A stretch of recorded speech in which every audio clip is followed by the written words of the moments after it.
안녕하십니까. 성균관대학교 명예교수 최영진입니다.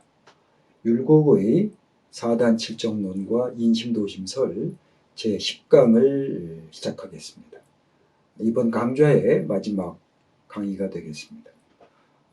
지난번에 말씀드린 바와 같이 4단 이발이 기수지 명제 연구의 문제점이 무엇인가 그 두 번째입니다. 여기에서는 우선 리가 도덕법칙인가 자연법칙인가 발동인가 발현인가 이 두 가지 문제에 대해서 말씀을 드리도록 하겠습니다.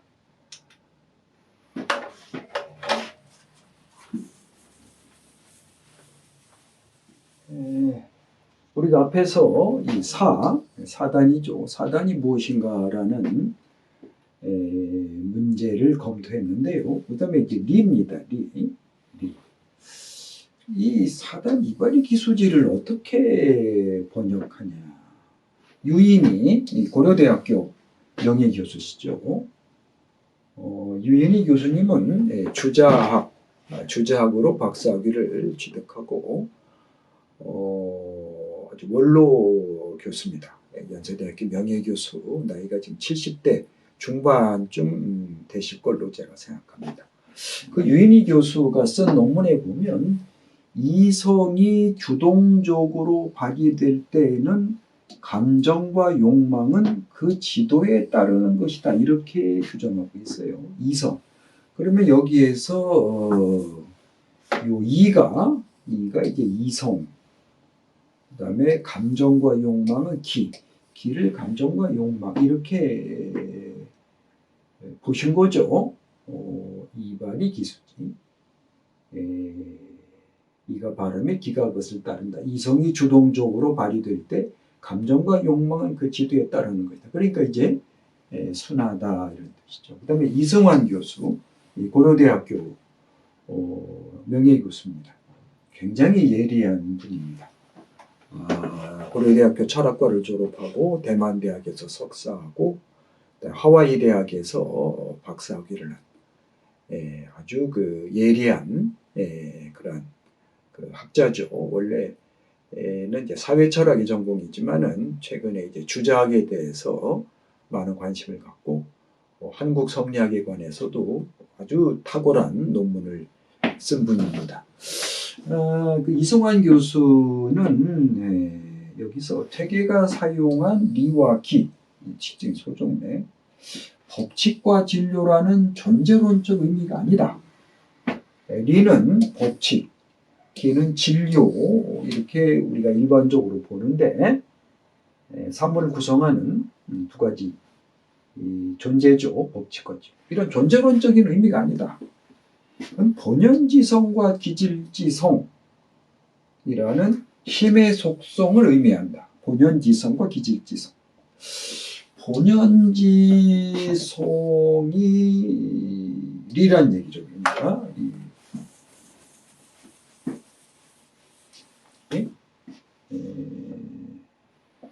본연지성이 리고 기질지성이 기다. 지금 이렇게 라는 힘의 속성을 의미한다. 그 중에서 힘의 속성, 어떤 힘이 갖고 있는 성향, 마음의 속성, 마음의 성향, 기질지성과 본연지성과 기질지성을 속성, 성을 속성 또는 성향으로 본 것 같아요.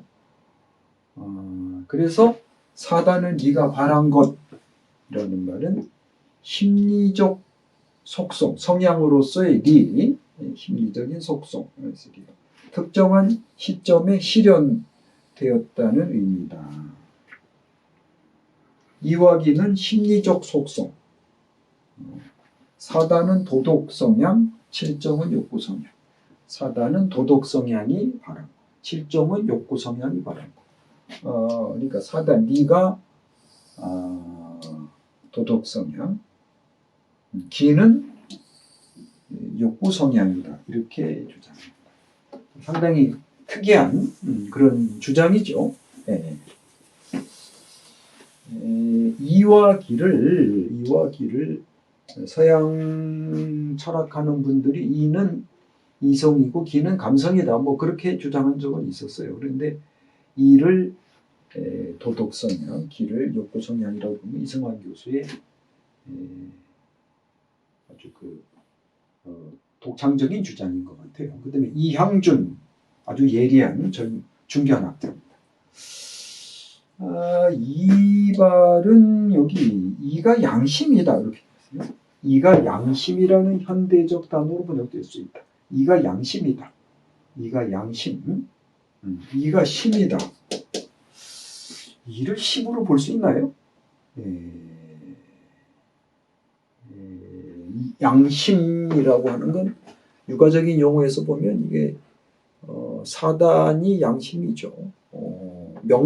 명덕이 바로 양심인데 명덕, 대학에 나오는 명덕의 명덕이 이제 양심인데 율곡 선생을 비롯한 여러 학자들이 사단은 바로 명덕이다. 밝은 덕, 명덕.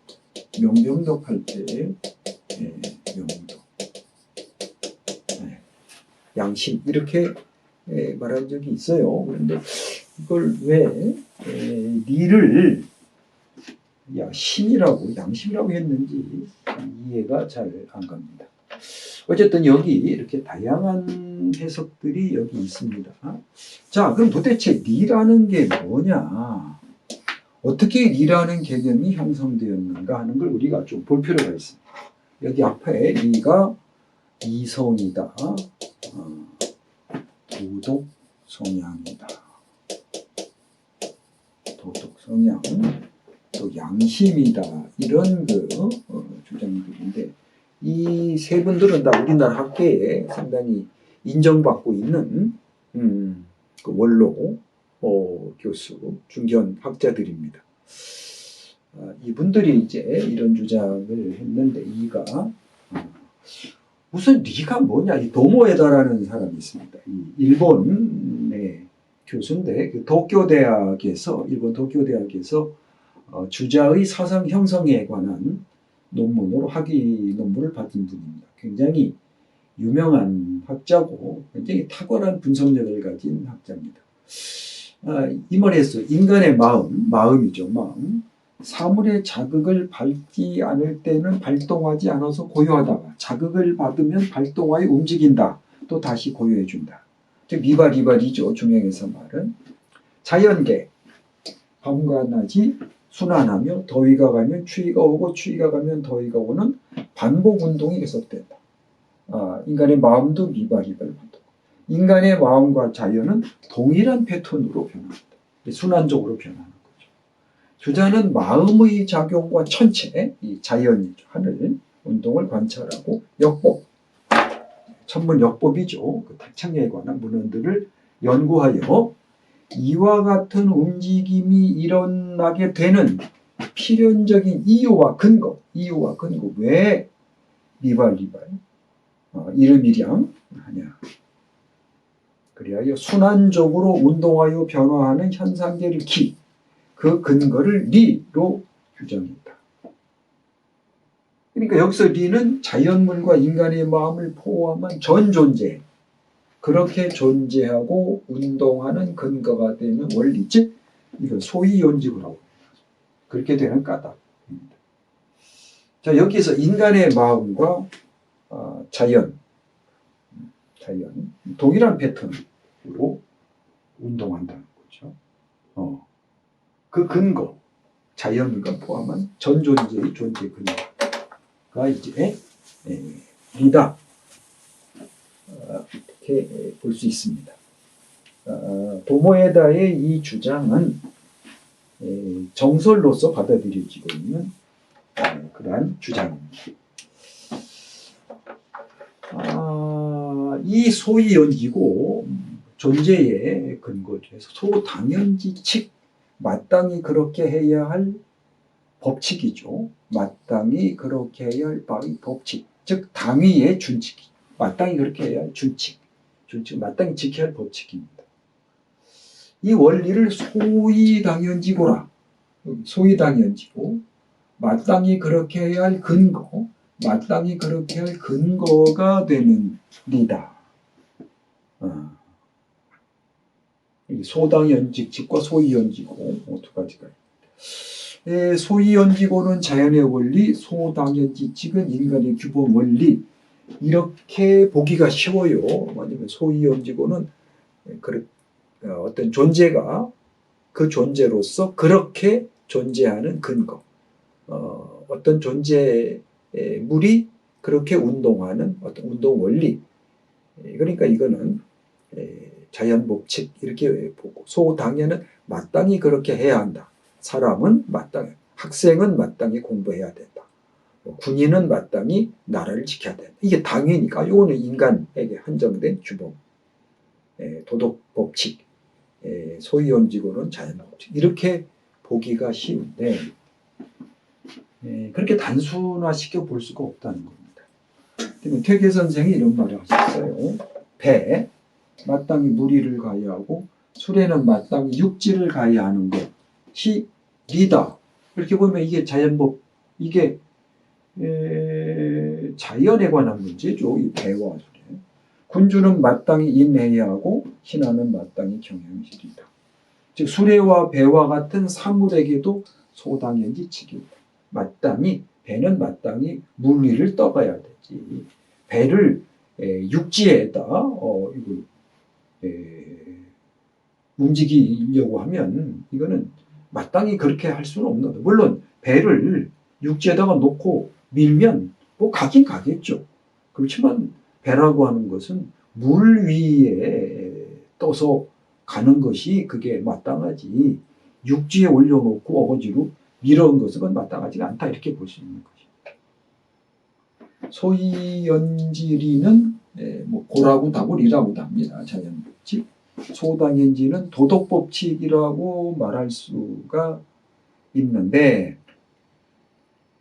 도매도도 자연의 법은 도덕의 법이며 도덕의 법은 자연의 법, 인간과 자연도 모두 이 근거에 지탱되어 있는 것이다.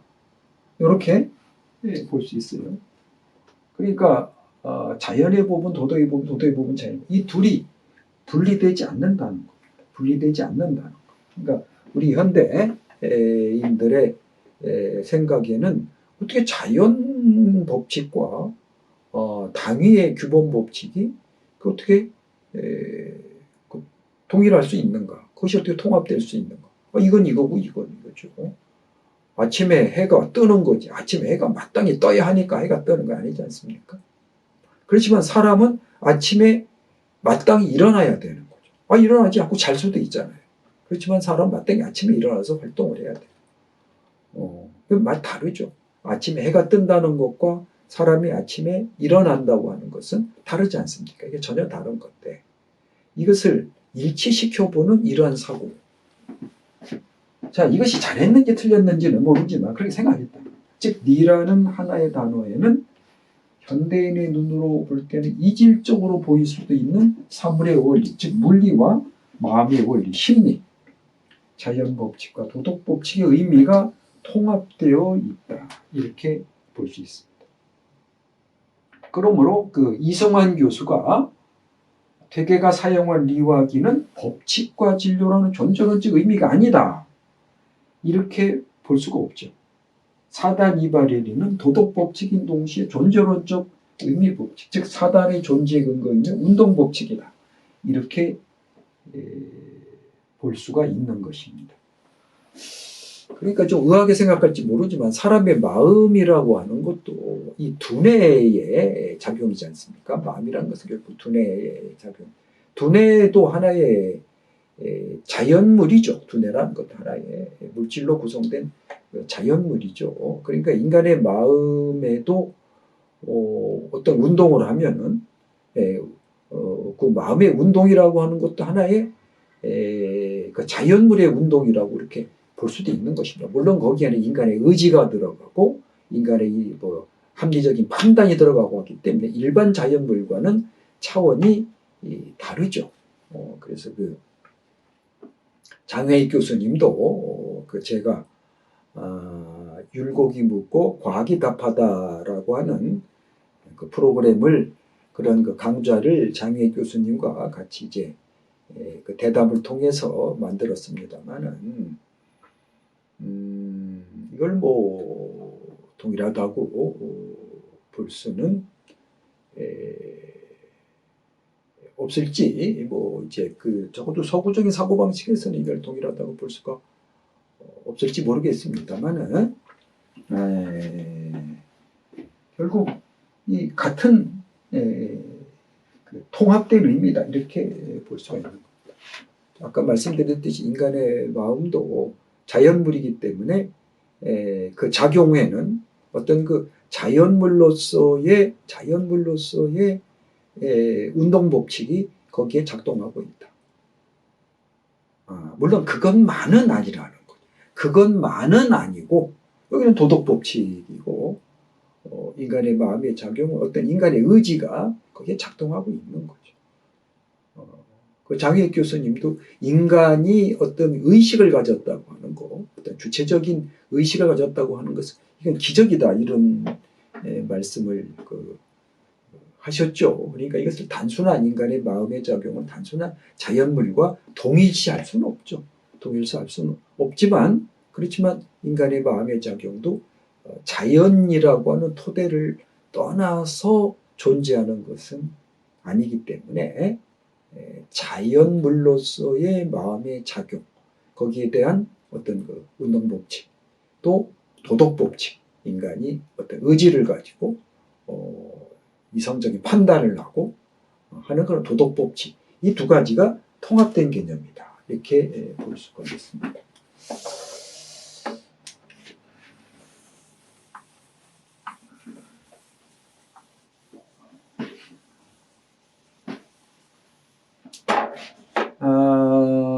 성리학에서 마음은 일반 사물과 동일하게 이기지합입니다.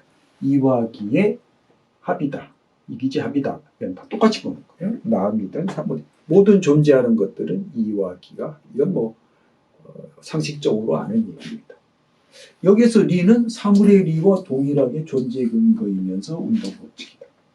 반복돼서 죄송합니다. 소당해지 도덕법칙. 이렇게 자연과 도덕을 통합적으로 보는 사고가 이제 주역 건괴, 문원전.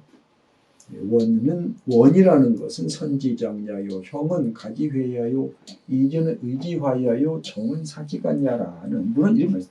원이라는 것은 선의 가장 으뜸이고, 선 중에 가장 최고선이 원이고, 향은 아름다울 것자입니다. 아름다운 것이 모여 있는 것이고, 이라는 것은 의와 조화가 되는 것이고, 정이라는 것은 일의 근간이다, 이런 구절입니다. 여기에 대해서 주자가 이렇게 주석을 합니다.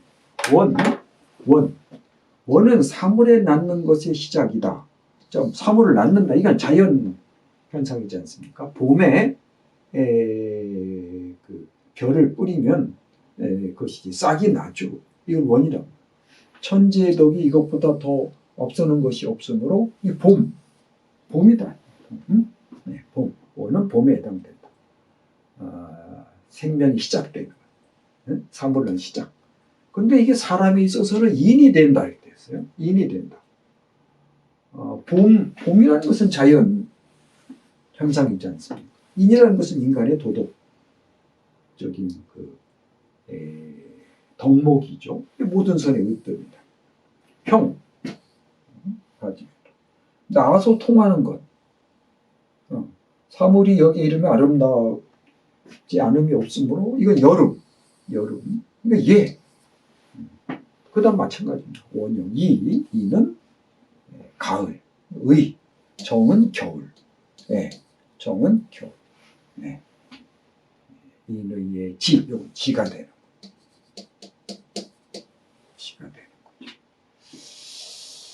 자, 사물을 낳고 기르고 이루고 완성하는 이치입니다. 원형이정이라고 하는, 원형이정을 주역 건괴, 그래서 건은 원형 이정이라, 이걸 이제 정이천은 건은 원코, 형코, 정코, 이한이라 해서 자연이 변화하는 네 단계, 즉 추나추동으로 본 겁니다. 이 추나추동이라고 하는 계절의 변화는 그냥 맹목적인 자연의 변화가 아니라 농작물에 씨앗을 뿌리고 싹이 나서 키워서 이제 꽃이 피고, 그 다음에 열매가 맺고, 그것을 다시 수확하는 이러한 그 생명의 양식을 생산하는 일련의 과정입니다.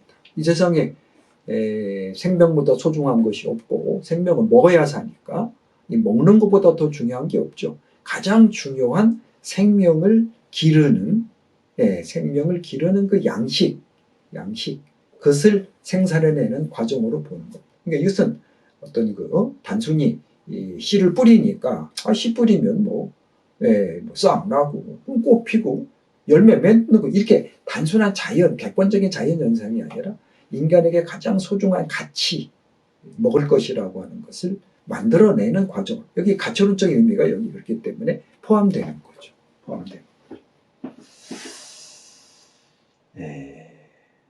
이게 바로 인의예지 도덕. 천지 생물지심. 천지가 만물을 낳는 마음.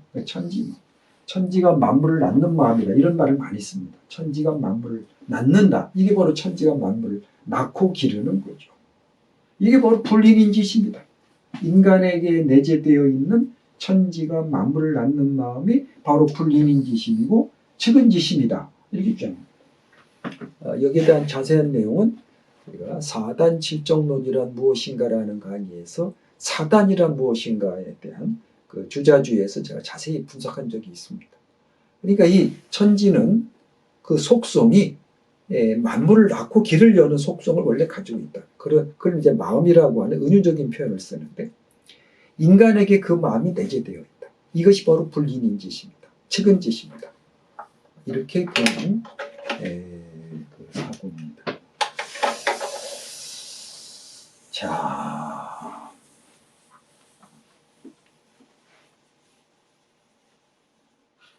이렇게 본다면 리라고 하는 용어는 이게 물론 어떤 경우에는 도덕법칙이라는 의미가 보다 중시되고, 어떤 경우는 자연법칙이라는 그 의미가 보다 부각되는 그런 경우는 있습니다. 우리가 분석해 볼 때 이거는 주로 자연법칙이라는 의미가 강하구나, 이건 도덕법칙이라는 의미가, 이렇게는 우리가 나눠볼 수 있지만, 딱 잘라서 요때는 이건 완전히 자연법칙이다, 요때는 자연법칙적인 요소는 없고 이건 순수하게 도덕법칙만이다, 이런 경우는 없다는. 그러니까 이것을 현대인들이 잘 이해를 못해요. 현대인들. 우리는 이미 서구적인 자연 법칙과 도덕 법칙을 엄밀히 구분해보는, 이것을 혼동하면은 이건 오류라고 보는 거죠. 그러한 그 이분법적인 사고방식이 우리는 이미 너무 길들여져 있고 그걸 당연시 여기기 때문에 이 성리학자들이 쓴 글을 볼 때도 요 리가 이게 자연법칙인지 도덕법칙인지 둘 중에 하나라고 자꾸 생각하기 쉬워요. 근데 그들의 정신세계에 있어서는 이것이 통합되어 있다는 겁니다. 그것이 옳은지 그른지, 그것이 진보되지 못한 그것이 미개한 사고인지, 아니면 아주 그냥 포스트 모더니즘적인 그런 사고인지, 그거는 우리가 또 뭐 분석해 봐야 됩니다. 그들은 그렇게 생각했다는 거예요. 그러니까 함부로 이것은 뭐 도덕법칙이다, 이건 자연법칙, 여기는 자연법칙 의미는 없다, 이렇게 말하는 거. 오늘날의 우리 관점에서는 그렇게 이거는 오류다. 저는 그렇게 보는 겁니다. 다시 한번 보면 그 4단 이발이 기수지에서 우리는 이는 발현하는 기능을 하죠. 기는 수하는 기능을 하죠. 칠정에 기발이 이성지니까 리는 성, 기는 발. 4단도 일반 사물과 똑같게 이기지합으로 봤어요. 그러니까 4단의 리가 다른 사람의 리와 다르다, 이렇게 말하기 어렵다. 더군다나 리를 이성이라든지 도덕성이야, 양심, 이렇게 규정을 할 수가 있을까?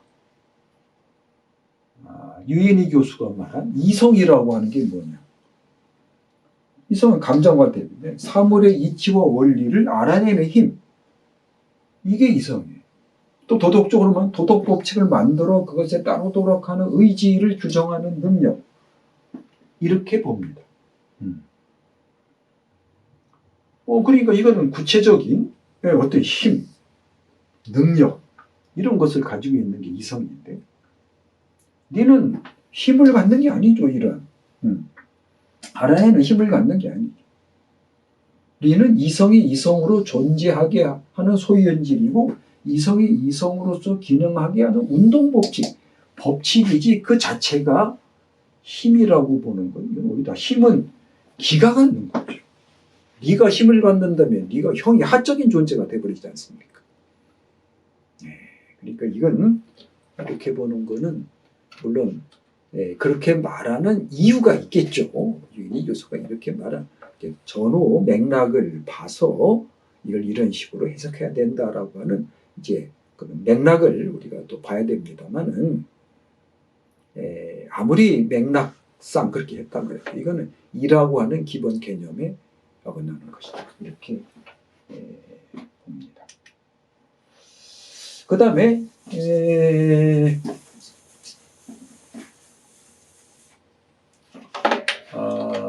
이승환 교수가 속성이다. 도덕 속성, 도덕 속성, 도덕적인 속성, 성향, 도덕 성향, 욕구 성향.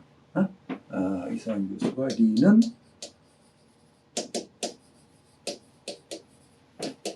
도덕 성향, 기는 욕구 성향.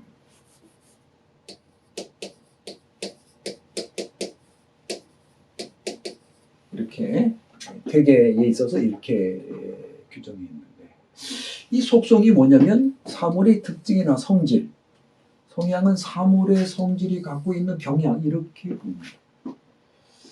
이 7개 인신도심서를 보면 알지만 인간에게는 두 가지 욕구가 있다는 겁니다.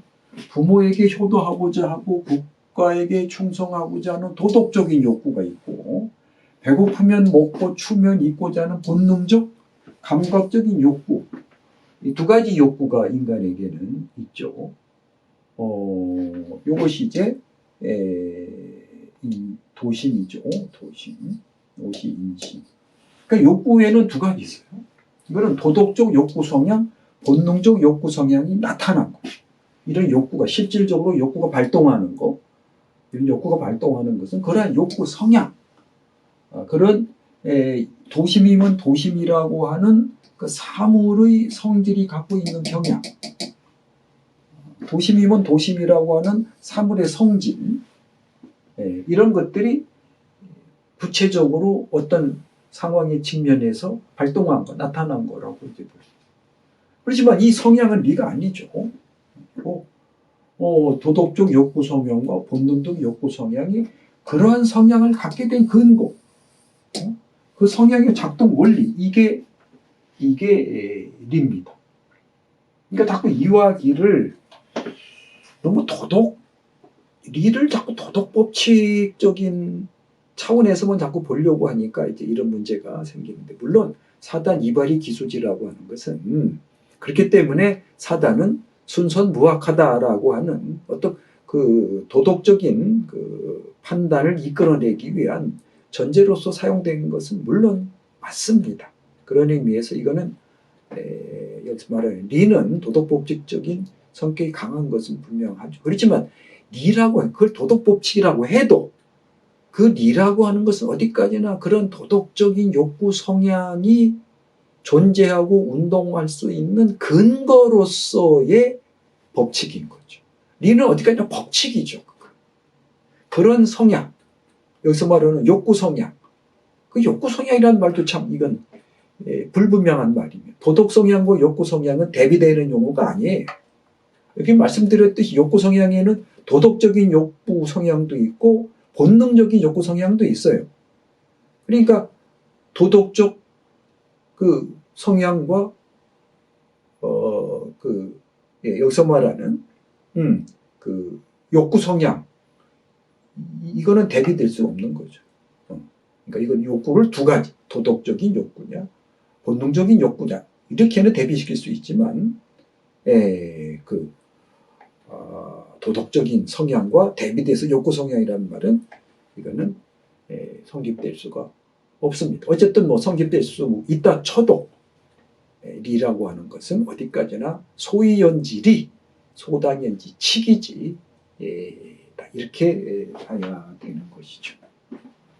그 이찬이라고 하는, 역시 이찬도 그 하와이 대학에서 박사학위를 한, 그런데 여기도 공감하는 능력이 내게 되는 것이 리다. 리가 공감하는 능력이다.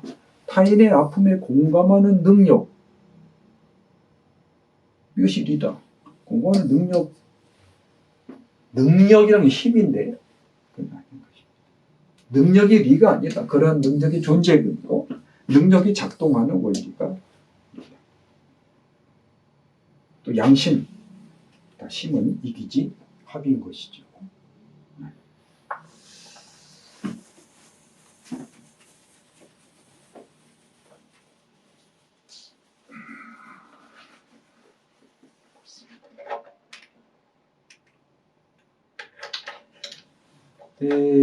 요컨대 사단의 리는 특별한 리가 아니죠. 이거는 자연계의 사물과 인간의 마음을 포함한 모든 존재하는 것들의 존재에 의한 원리이며 운동물자 여러 번 말씀드립니다.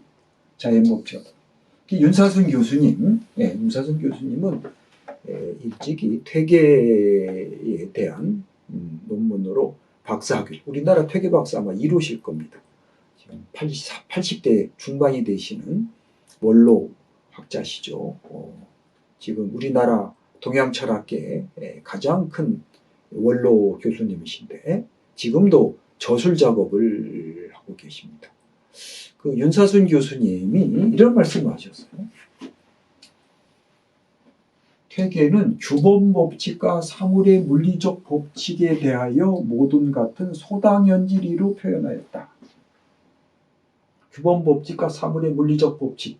이것을 구분하지 않고 다 소당 모두 같은. 그래. 마음도 이기로 구분된 물이죠.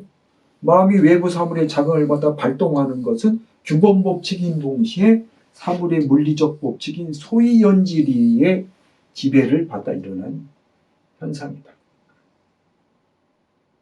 물론 이것만은 아니죠. 이렇게 본다면 사물이 중력의 법칙에 의해 낙하하는 것과 이런 면에서만 본다면 이거는 다르지 않습니다. 마음과 사물을 포함한 모든 존재의 운동 법칙에는 그 근거로서 이걸 소위 동정일이라고 합니다. 모든 운동은 운동의 법칙의 지배를 받은 거예요. 모든 리는 다 같습니다. 다만 어떤 기질에 내재했느냐에 따라서 분수가 되는 거죠. 그러니까 사단이라고 하는 것이 인간에게만 국한된 것은 아니다. 이런 주장도 충분히 나올 수가 있는 것입니다. 다시 한번 정리하면 사단도 모든 사물과 똑같이 이기지합이다. 그러니까 그 리가 일반 사물과 달리 자연법칙적인 요소는 완전히 배제된 도덕법칙일 수만은 없다. 이렇게 하는 것이 제 주장입니다. 자, 이것을 한번 보겠습니다. 이 부분을 아까 말씀드렸듯이 우리는 잘 이해를 못해요. 우리가 이미 서구적인 사고방식에 길들여져 있기 때문에 자연과 인간계를 자꾸 분리시켜 보려고 하는데 여기 율곡 선생 우리가 이미 읽은 겁니다. 사단 역시 기발이 이승지하라. 사단도 또한 기발이 이승지다. 비특 인심이언이요 천지지와 무비 기월. 이때 인심은 인심도심의 인심이 아닌 사람 마음. 다만 사람의 마음만이 그러한 것이 아니고 천지의 변화도 무비 기와에 있으며 기와 변화하며 이가 타고 있는 것이다. 그러니까 사단이나 인간의 마음이죠. 사단뿐이 아니라 천지 자연의 변화도 똑같이 기와에 있습니다. 똑같이 기와에 있습니다. 기는 같은 이승이잖아요. 이 리가 인간만의 리가 사단의 리가 사단만의 리가 아닌 것이죠. 주자도 이런 말을 했습니다. 천지가 만물을 낳으면 원래 따뜻하고 좋아. 이게 바로 인이다. 천지가 만물을 낳는 것은 따뜻하고 좋아. 이걸 인으로 보는 거예요. 천지가 만물을 낳는 것은 이건 자연현상이지 않습니까? 아까 말씀드렸듯이 씨를 뿌리면 싹이 나고 꽃이 피고 열매가 맺는 이것이 바로 인이다. 그러니까 인간과 사물, 여기 또 인간과 사물 그것을 얻어서 자애롭고 측은하고 놀라 슬퍼하는 마음이 없을 수가 없다. 자, 인간뿐이 아니에요. 사물, 물, 인물, 물도 측은하고 측은지심을 갖고 있다는 거예요. 인간만이 그런 게 아니에요. 자, 여러분 그 인정할 수 있겠어요? 인간만이 아니라 사물도 측은지심을 가지고 있다. 남의 불행을 보면 다른 존재의 생명이 죽어가는 것을 보면 그걸 차마 그대로 보지 못한 그런 고통과 아픔을 참지 못하는 고통과 아픔을 느끼는 마음. 인물이 다 그걸 가지고 있다. 인간과 인물, 인간 이외의 자연물을 가리키는 겁니다. 다 측은지심이 있다. 야, 이 홍대용, 담원 홍대용 아시죠? 담원 18세기 북학파 대표적인 인물이죠. 소위 실학사상, 실학사상이 그 북학사상이 있고 또 그 기호학파에는 북학사상, 또 영남학파, 남인에는 또 그 성호의 그 실학사상, 두 가지 실학사상이 있는데 이 북학사상의 대표적인 인물인 담원 홍대용 이름만 해서요. 비와 이슬이 내리는 거, 비 내리는 현상. 싹이 트는 거, 이건 측은지심이다. 서리와 눈이 내리고 나무가지와 잎이 떨어지는 것은 수호지심이다. 이는 곧 의고 의는 곧 인. 이침의 한 가지를 따릅니다. 털끝만큼 작은 것도 다만 이 인의이며 천지와 같이 큰 것도 이 인과 의다.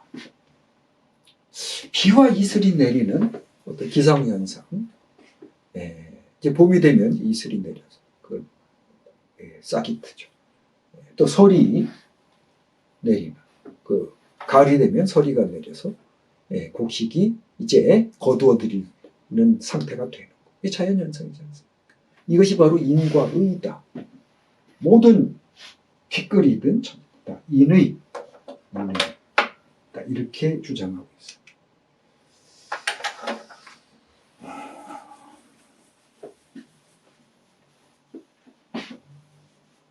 자, 금수는 물론 무생물, 인의를 갖고 있다. 측은지심, 수호지심이 발동하고 있다. 자, 이게 우리 눈에는 이제 은유로 보이겠죠. 은유지, 뭐 진짜 그렇게 생각합니다. 그렇지만 이것이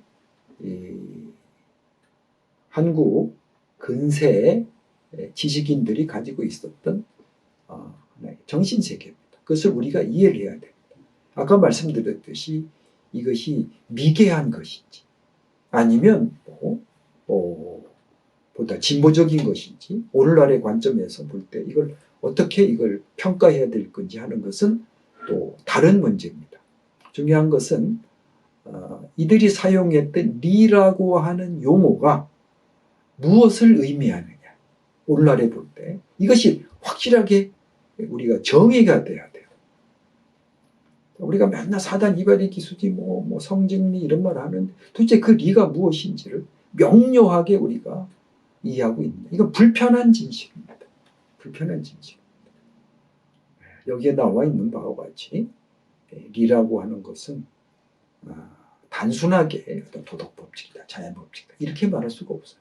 사단 이발이 할 때 이거 사단이라고 하는 것이 인간에게만 고유한 어떤 도덕적인 그런 마음이다. 이렇게 규정하면 그 인간에게만 있는 거고 그것은 인간으로 하여금 도덕적 행위를 하도록 하는 마음이니까 이때 리는 도덕법칙이야. 이렇게 말할 수도 있죠. 여기 있는 바와 같이 그 사단이라고 하는 것이 인간에게만 있는 것이 저도 성리학적 입장에서 볼 때 사단이라고 하는 것이 인간에게만 있는 것이 아니다. 이것을 주자의 말에서도 아주 분명하게 규정되어 있고 뭐 홍대용도 그렇게 규정하고 있는 것입니다. 그렇기 때문에 이 리를 보편적인 물론 사단의 리는 사단의 리로서의 특수성을 가지고 있죠. 이일분수설에 의해서 하늘에 뜬 달은 하나지만 물에 비치는 그 달은 다 다르듯이 사단이라고 하는 그 마음에 내재되어 있는 리는 그 사단을 사단으로서 존재하게 하는 그런 존재의 어떤 특수한 원리라고 볼 수 있죠. 그렇지만 그건 동시에 보편성을 갖고 있는 거 아닙니다. 이것이 이일분수설이죠. 모든 리는 보편성과 특수성을 동시에 갖고 있다고. 성령의 기본 입장이니까. 이러한 그 면을 우리가 충분히 감안을 하고 사단에서 말하는 리가 단순히 뭐 이성이니 뭐 양심이니 무슨 뭐 도덕성향이니 이렇게 규정하는 것은 물론 그 전후 맥락에 의해서 그렇게 규정하는 것이 나름대로의 이유는 있다고 봅니다. 나름대로의 이유도 있고 나름대로의 타당성도 있다고 봅니다. 그렇지만 그것이 리에 대한 정확한 규정이냐 하는 것에 대해서는 우리가 재고할 필요가 있다고 봅니다. 그러니까 제 주장이 정당하다는 것이 아니라 우리가 이렇게 여러 가지 사안을 놓고 고민을 해봐야 된다. 적어도 우리가 지금까지 리라고 하는 것이 무엇인가에 대해서 아주 정확한 개념 정의를 학계 차원에서 시도한 적이 별로 없는 걸로 알고 있습니다. 특히 사단에서 말하는 리가 무엇인가에 대한 우리 보다 활발한 토론이 필요하지 않을까 이렇게 생각을 합니다. 마지막으로 이발의 발과 기발의 발은 과연 동일한가 하는 문제에 대해서 말씀드리겠습니다. 이 문제에 대해서는 이미 제가 다른 영상에서 자세하게 말씀드렸기 때문에 간단하게 결론 부분만 요약하겠습니다. 최근 5년 동안 되게 율고 사단 칠정에 관한 논문들을 분석해 봤는데 이 발을 그냥 그냥 발이다. 이발, 이가 바람에 기가 바람에 한 것이 그 60% 차지합니다. 그 다음에 이제 번역어는 다 이 이발과 이 리를 보통 기발을 모두 발현하다 이렇게 번역한 경우도 있고요. 둘 다 발동하다, 이도 발동하다, 기도 발동하다. 드러나다, 나타나다. 다 동일한 용어가 사용됐습니다. 마이클 칼튼이라든지 더 베이커 등 그 영어권에서 활동하는 한국 유학에 대해서 전공한 교수들, 그 다음에 이제 그 외에 우리 한국학자들의 영어 논문에서도 다 이 발을 같은 단어, 동일한 단어로 번역을 하고 있어요. 영어로 번역하는데 발이라고 음역할 수는 없지 않습니까? 우리 한국 학자들끼리야 음역을 발이라고 해도 다 통하겠지만 이걸 영어로 번역할 때는 어쩔 수 없이 이제 의역을 해야 되거든요. 그때 되게 같은 단어, manifest라든지 같은 이런 식으로 동일한 단어를 사용하고 있다. 자, 그런데 이발에서 이가 주어고 발이 서술어죠. 서술어. 이 서술어라고 하는 것은 뭐냐 하면 주어의 동작 상태 성질을 서술하는 말이에요. 주어의 동작 상태. 근데 리와 기의 서술어가 동일하다면 그것이 발이라고 하냐 음역을 하든 발동하다, 발현하다라서 의역을 하든 동일하다면 서술어가 동일하다면 리와 기는 동일한 동작 상태 성질을 갖고 있는 존재가 되고 맙니다.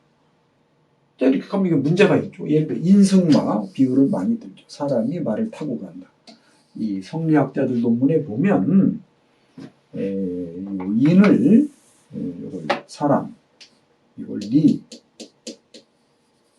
말을 기 이렇게 이제 많이 비유합니다. 사람이 말을 타고 가는 거. 예를 들면 기발이 있음이죠. 기발이 있으면 기가 발동함에 이가 거기에 타고 있다. 비유하면은 말이 이 말 위에 사람이 타고 있는 걸로 이게 비유하는데, 자, 둘 다 가는 거죠. 사람도 가고 말도 가는데. 그렇지만 사람이 하는 행동과 말이 하는 행동은 다르죠. 말은 진짜 이렇게 네 발로 이제 걸어가는 거죠. 길 위를 걸어가는. 사람은 걸어가는 게 아니죠. 그냥 가만히 앉아 있는 거죠. 말 위에 가만히 앉아 있는 거죠. 이미 주어가 다르니까 같은 간다는 서술어를 써도 그 내용이 다르지 않습니까?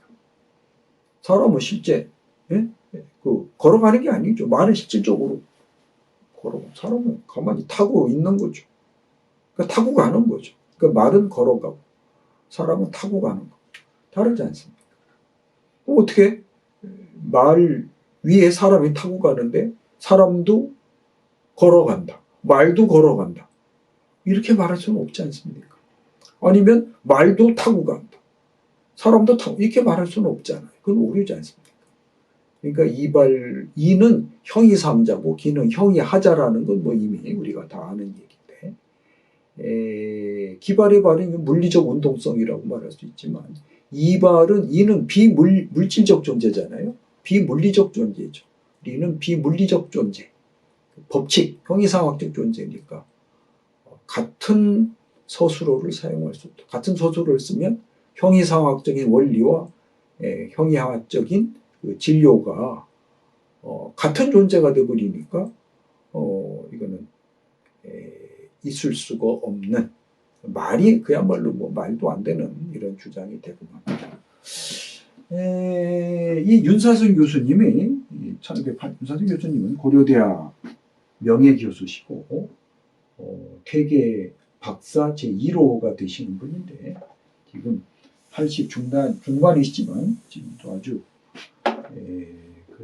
열심히 공부하시는 분이라고 아까 말씀드렸죠. 그분이 이런 말씀하셨어요. 이발과 기발의 뜻은 반드시 같다고 볼 수 없다. 기의 경우는 실제적인 자귀의 의미, 즉 물리적인 발동, 발출. 리의 경우는 실제적인 자기의 의미가 아닌, 즉 기에 의한 일종의 발현, 현현 봐야 된다. 다르다는 거. 발동. 그러니까 이발의 발은 발현, 현현 둘 다. 기발의 발은 발동, 발출. 같은 뭐 앞에는 발자가 쓰이지만 의미가 다르다. 이거는 실제적인 그 발이 아니다. 근데 같이 해버리면은 사단 발과 이발의 발이 같이 단어를 써버리면 엄청난 혼란이 야기되는 것이죠.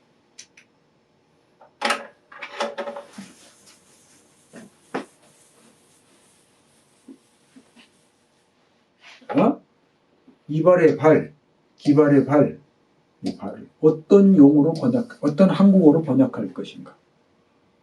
이거는 뭐 다양한 주장이 있을 수가 있다고 봅니다.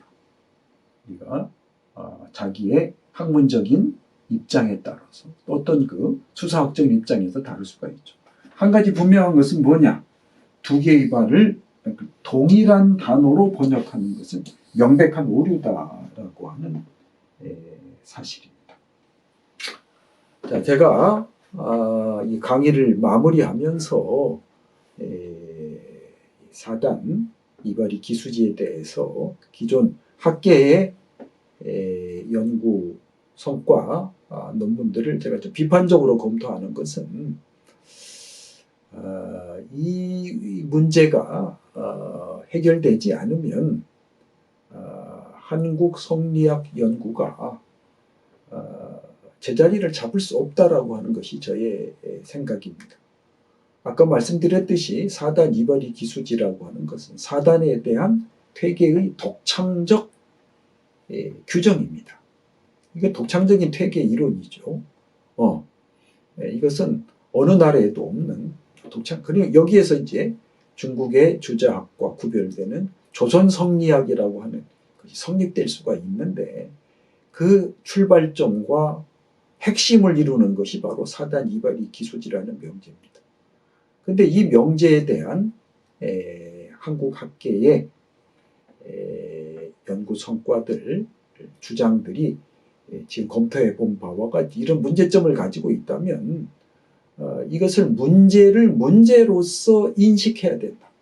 그리고 이것을 문제를 문제로서 제기하고 이렇게 각자 연구자들이 각자 그냥 자기 논문 써서 그냥 발표하고 끝나고 이럴 게 아니라 이것을 좀 집약을 해서 학계 차원에서 이 문제에 대해서 좀 검토하고 토론하고 논쟁하고 해야 된다. 마치 칸트 학회에서 그랬던 것처럼. 그래서 뭔가 우리가 뭐 통일된 의견까지는 불가능하겠습니다만은 어느 정도 접근된 접근된 이론들을 우리가 종합해내야 되지 않냐 하는 것이 문제입니다. 이 문제가 해결되지 않으면 많은 혼란이 옵니다. 제가 말씀드렸듯이 율곡 선생도 사실은 사단 이발이 기수지에 대한 그 의미를 저는 퇴계가 사용한 퇴계가 주장한 것과 좀 상당히 거리가 있다 저는 그렇게 생각합니다. 그러니까 이발의 발을 틀렸다고 그랬죠. 율곡 선생 이발의 발이 틀렸다. 이거 어떻게 발하느냐? 그래서 현실적으로 발하는 것은 어디까지나 기고 니는 그 근거에 불과하다. 그러니까 이 발은 틀렸다라고. 그때 이 발을 발동으로 본 거죠. 실질적인 자비로 본 거죠. 그러니까 잘못됐다고. 근데 퇴계 선생이 쓰신 이 발이라는 발의 의미는 저는 그렇다고 보지 않습니다. 이거는 발현, 현현 이런 의미, 형이상학적인 그 발현, 형이상학적인 원리가 이 현실 세계에 드러난다, 발현된다. 이런 의미로 저는 듣다고 생각합니다. 기발의 발은 이제 실질적인 자비죠. 그러니까 퇴계 선생의 이런 의미를 율곡 선생은 제가 볼 때는 좀 곡해한 것이 아닌가 이런 생각을 합니다. 즉 이발과 기발을 같은 물리적인 실질적인 자비로 봤기 때문에 퇴계 이발을 부정한 것이다. 그리고 우리가 미처 검토하지 않았습니다만 이 미라는 글자도 그렇습니다. 이발의 이를 어떻게 해석할 거냐. 이는 그리고 그런데 그래서 뭐뭐함에 아주 다양한 번역이 가능한 그런 접속사입니다. 이 말리을 이자는 모든 그 접속사를 대신할 수 있는 글자입니다.